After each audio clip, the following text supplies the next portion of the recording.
Hi friends, வாங்க அழகான 5 பறவை வகைகளை பார்க்கலாம். ஸ்கேலட் மேக்கோ.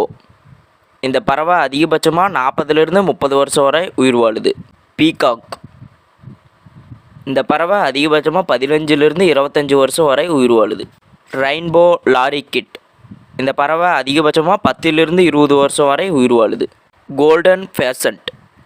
இந்த பறவை அதிகபட்சமாக 7லிருந்து 10 வருஷம் வரை உயிர் வாழுது. Bird of paradise. இந்த பறவை அதிகபட்சமாக 5லிருந்து 8 வருஷம் வரை உயிர் வாழுது. இந்த தகவல்கள் உங்களுக்கு பிடிச்சிருந்துச்சா நம்ம சேனலை சப்ஸ்கிரைப் பண்ணி லைக் பண்ணிக்கோங்க.